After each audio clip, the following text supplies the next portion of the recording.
it comes to managing client care, it is making sure that your therapist has a safety plan in place for you, making sure you have access to the safety plan, whether it's in a portal or a printed out copy, or take it home with you and share it with people who love and support you.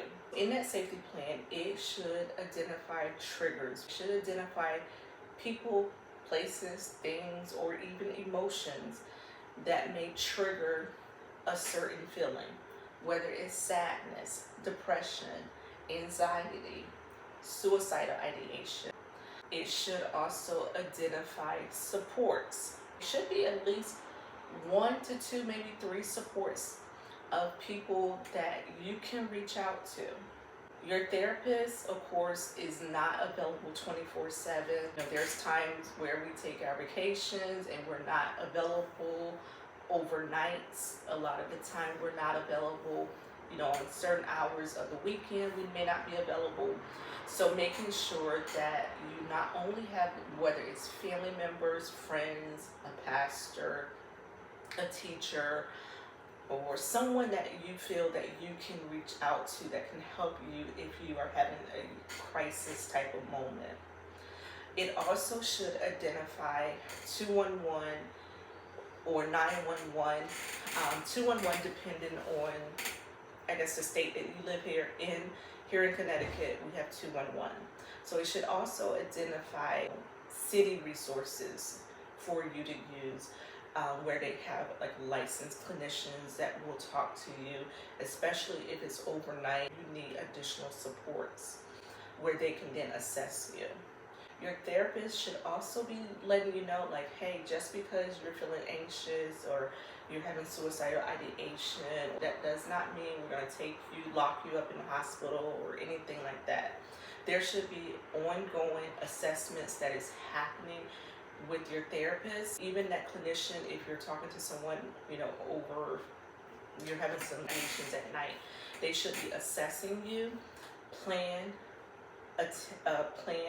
an attempt in access, right? And if there's a targeted person.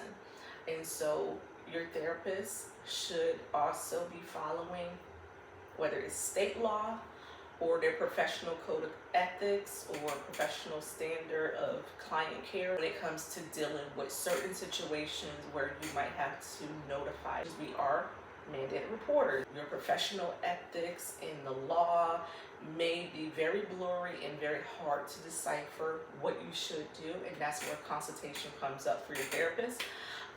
But you should have a clear understanding of, when your therapist might make a certain assessment where they might say, hey, we might want to get you evaluated. That should be in your safety plan.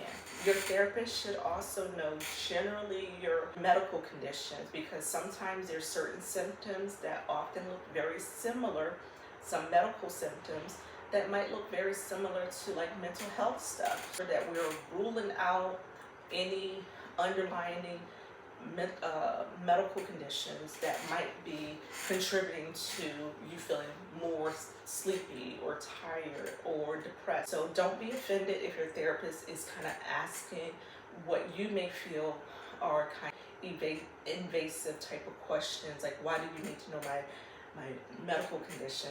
They should know like different medications you're taking that might contribute to certain effects that you might have. Certain medications might make you one way an hour after you take them, and certain medications, if you have not taken them, you might start to see something else going on. So just making sure your therapist know like as much information about you, and it should be documented on a safety plan. Not only do you have the information, but your therapist has the information and able to kind of help you manage your mental health together, because that's what it all comes down to, is managing your mental health as best as they can with you.